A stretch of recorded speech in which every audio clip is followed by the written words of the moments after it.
Imam Ghazali, Kiai Ustadz Asli, serta para tokoh masyarakat sekitar Masjid Al-Muttaqin. Pertama-tama marilah kita memanjatkan puji syukur kehadirat Allah Subhanahu wa taala karena kita telah diberi kesempatan untuk hadir pada sore hari ini menghadiri majelis ilmu dalam sebuah acara ceramah dan dialog Ramadan. Salawat serta salam semoga selalu tercurah kepada junjungan kita Nabi besar Muhammad SAW serta keluarga beliau dan para sahabat serta umat beliau sampai akhir zaman. Baiklah, untuk susunan acara pada sore hari ini, yang pertama pembukaan, yang kedua ceramah Ramadan yang nanti akan disampaikan oleh Pak Masdur. Selanjutnya dialog Ramadan. Selanjutnya yaitu doa dan kemudian kita tutup bersama dengan buka bersama. Langsung saja masuk acara pertama kita hari ini yaitu pembukaan. Marilah kita buka acara pada sore hari ini dengan pembacaan ummul kitab. Semoga acara sore hari ini walaupun diguyur hujan, semoga sampai nanti berjalan dengan lancar. Al-Fatihah. Bismillahirrahmanirrahim.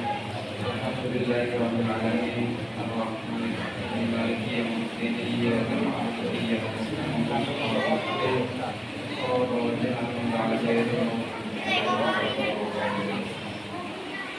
Selanjutnya yaitu ceramah Ramadan yang akan disampaikan oleh Masdur. Kepada beliau langsung kami persilakan.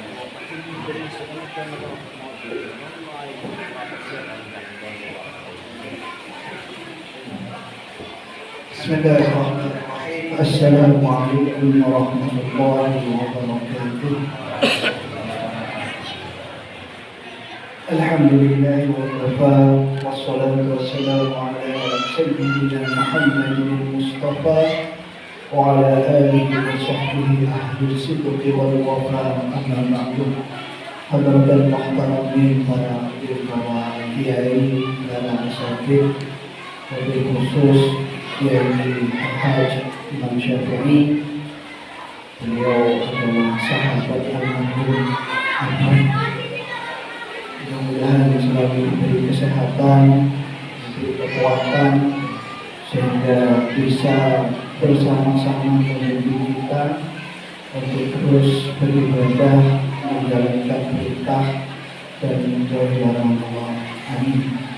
Dan juga sahibul makan dan makanan Kiai Wasli sekeluarga, mudah-mudahan beliau selalu diberi kesehatan juga, diberi kekuatan sehingga bisa bersama-sama kita untuk terus berjuang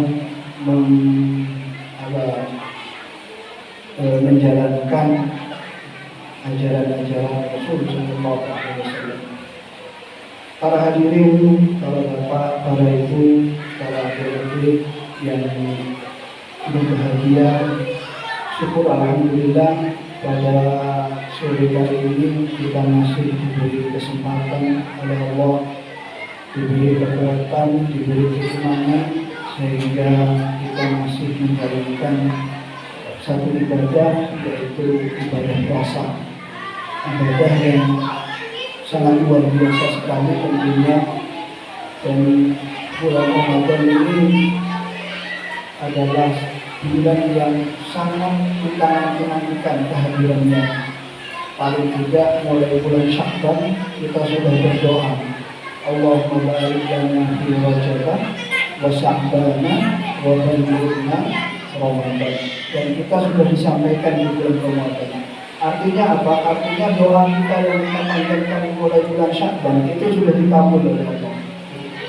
Dikabul, kita disampaikan usia kita, disampaikan kesehatan kita untuk menjalankan ibadah puasa. Dan sangat banyaklah di antara saudara-saudara tetangga atau mungkin yang dulunya bersama kita, ya karena sudah meninggal atau sakit sehingga tidak bisa menjalankan ibadah puasa Ramadan. Ini harus bersyukur karena doa kita sudah dikabul oleh Allah. Itu yang pertama. Yang kedua, kita patut berbahagia karena ternyata kita ini merasa sebagai orang yang beriman. Itu yang pertama. Yang kedua, keimanan kita diakui oleh Allah. Kita merasa dan diakui. Ini beda ya, beda antara merasa dan diakui. Antara merasa dan diakui itu beda. Kalau hanya merasa, saya merasa memiliki rumah ini, tapi tidak ada surat-suratnya, berarti kan tidak diakui. Perasaan saja, itu perasaan sampean saja. Atau yang muda-muda misalnya, saya merasa saya disukai sama orang itu. Kalau didatangi, tidak, saya tidak suka, lalu diboleh. Artinya hanya perasaan saja. Nah, kalau kita langsung kita merasa beriman dan keimanan kita diakui oleh Allah. Kenapa saya mengatakan demikian? Karena ayat tentang puasa itu pertama kali Allah mengatakan, ya ayyuhalladzina amanu, hai orang-orang yang beriman. Jadi kalau hitopnya sudah ya ayyuhalladzina amanu, semua ulama tafsir itu sepakat bahwasanya ayat itu hanya khusus untuk orang yang beriman. Kalau sudah ya ayyuhalladzina amanu, wahai orang-orang yang beriman, maka ayat itu khusus untuk orang yang beriman. Yang tidak beriman tidak masuk dalam ayat itu, karena yang dipanggil adalah orang yang beriman. Ibaratnya ada pengumuman kepada jamaah masjid Al-Muntaqin, maka yang dipanggil itu hanya jamaahnya saja. Kalau nggak pernah jamaah ya nggak usah. Karena yang dipanggil adalah jamaah masjid Al-Muntaqin.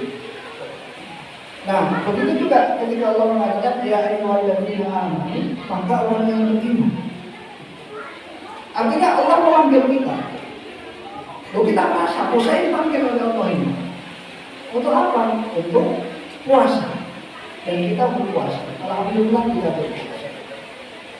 Ya, untuk yang anak-anak mungkin lagi belajar berpuasa.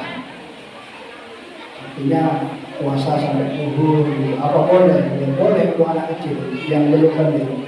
Kalau orang dewasa ya bukan puasa. Artinya kita merasa kita beriman dan Allah mengakui keimanan kita. Nah, ini sudah luar biasa, sebuah nikmat yang sangat luar biasa. Jadi dengan kita berpuasa itu sebenarnya sudah cukup sebenarnya. Cukup untuk apa? Untuk membuktikan bahwasanya kita ini adalah orang yang merasa beriman dan Allah mengakui keimanan kita. Yaitu ada hal penting sebenarnya dalam kehidupan ini. Kita dalam kehidupan ini seringkali dihadapkan kepada hal-hal yang sifatnya meniru, mengikuti. Jadi kita ini hanya meniru. Bahkan dalam Al-Quran itu diceritakan ketika Qabil dan Habil, putranya Nabi Adam itu berselisih, bertengkar. Kemudian salah satu meninggal, yang bernama Habil itu meninggal, terbunuh oleh Qabil. Setelah itu Qabil bingung, ini mau diapakan ini mayitnya? Gimana caranya saya menyembunyikan mayit ini? Terus kemudian diceritakan pada Rasulullah dan dia hasil fil ardi liyuriyahu kaifa yuwari sawata ahli. Kemudian Allah mengutus burung gagak ya. Burung ini maknanya kalau tidak salah ya burung gagak, burung yang bisa memangkok tanah, yang menggali tanah pakai cakarnya dan memangkok pakai apa namanya, pakai congornya, pakai mulutnya ya. Itu dipatok-patok di situ, terus di sampingnya itu ada bangkai burung. Bangkai burung itu diangkat, dipindah, ditaruh di lubang itu, kemudian ditutupi. Nah terus Qabil ini berkata, qala ya laita ajastu an akuna misla hadzal buruk. Wah, celaka sekali saya ini. Masa saya nggak bisa seperti burung ini? Burung saja bisa menyembunyikan bangkai saudaranya. Masa saya nggak bisa? Akhirnya dia menggali, terus mata jenazah si Qabil itu dipendam di situ. Nah sejak itu kemudian orang meninggal itu dipendam. Artinya niru siapa dulu? Niru burung. Nah, terus bagaimana dengan yang membakar mayatnya? Yang tidak tahu, coba ditanya. Kira-kira niru siapa itu? Ada orang mati dibakar. Terus ada orang mati disimpan selama 7 hari. Nah, itu niru siapa? Coba tanya. Yang pasti hidup ini hampir semuanya tentang kita meniru. Contoh lagi misalnya anak kecil. Itu hadis Rasul sangat jelas sekali. Kullu mauludin yuladu 'ala al-fitrat. Fa adawahu yuhawwidanihi aw yunasiranihi aw yumajjisanihi. Setiap anak yang terlahir itu dalam keadaan fitrah bersih. Tidak bawa apa-apa. Ya ada yang mengatakan bawa iman. Tapi imannya kan masih belum terbungkus dalam bentuk agama. Hanya percaya bahwasanya Allah adalah Tuhannya ketika di dalam lahir. Tetapi ketika begitu lahir, itu masih belum tahu agamanya agama Islam, apa Nasrani, apa Yahudi, apa Majusi, atau bahkan tidak beragama. Terus siapa yang mengarahkan itu? Orang tuanya. Kalau orang tuanya Islam, dia masuk Islam. Kalau orang tuanya Nasrani, dia ikut Nasrani. Orang tuanya Yahudi ikut Yahudi. Artinya si anak ini niru siapa? Niru orang tua. Jadi hidup ini nggak lepas dari niru. Terus apa lagi yang berkaitan dengan niru? Misalnya anak sudah dewasa, dia sudah kenal sama teman-temannya, kenal sama lingkungannya.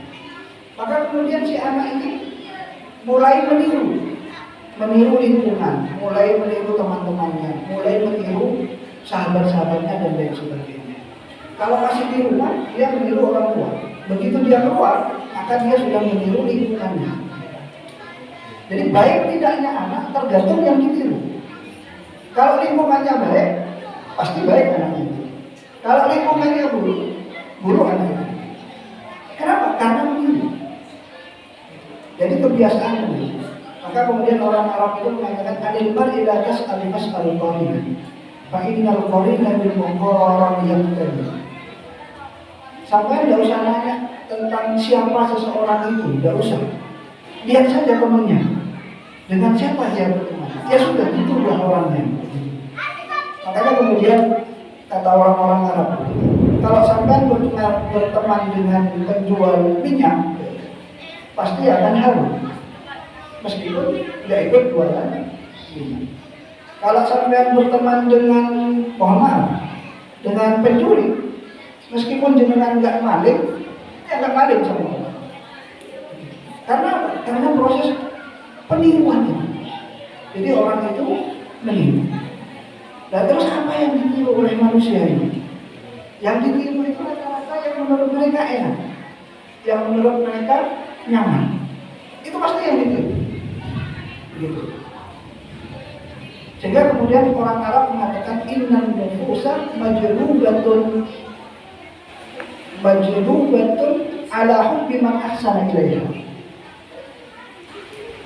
Jiwa atau manusia, tabiat manusia itu diciptakan dia merasa senang, suka kepada orang yang selalu berbuat baik pada dirinya.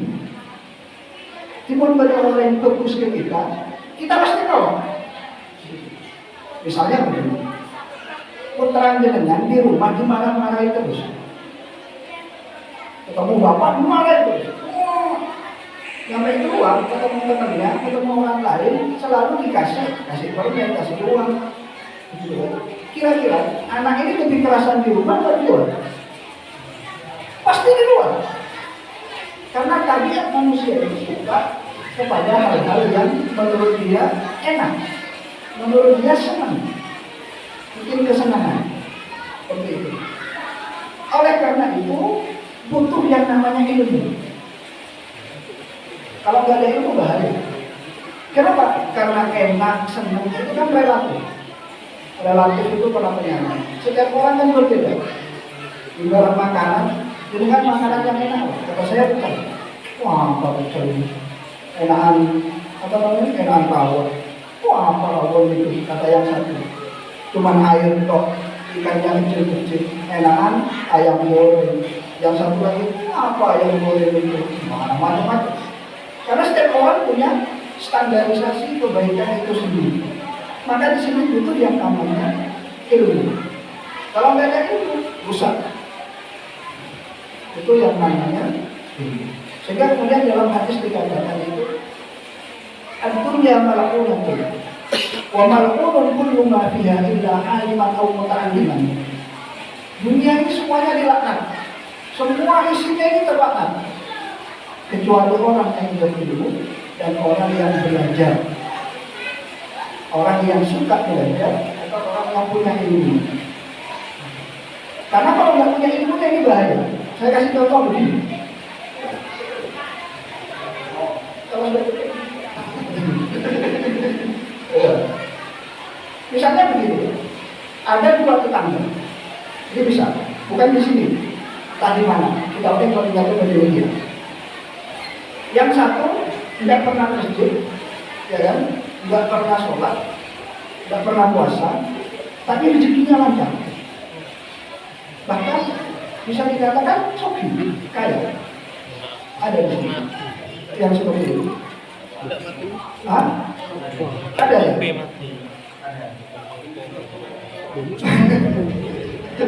Ya kalau bukan orang Islam jangan disuruh ke masjid. Ya. Terus ada yang satu lagi, tetangga satu ya. Dia sebaliknya. Dia rajin masjid. Rajin di masjid. Bahkan sebelum azan sudah di masjid. Gitu kan? Tapi kehidupannya sengsara. Kehidupannya sengsara. Apa kesengsaraannya? Ya kelaparan repot, gitu ya. Rezekinya susah, gitu. Beda dengan yang tidak sholat tadi. Yang sholat tadi itu rezekinya lancar sekali. Akhirnya kemudian, nah ada orang ketiga. Orang ketiga itu orang yang bingung. Ini siapa yang mau saya pilih? Saya tak apa rezekinya benar. Saya apa aja tadi rezeki. Saya kamu saya kayak begini. Pasti ada kebingungan di sini. Nah, kalau orang ketiga ini nggak punya ilmu, maka kemudian akan muncul kata-kata misalnya yang paling ekstrim, yang paling bahaya. Dia akan mengatakan, mak pengiran ini tak adil. Kok begitu?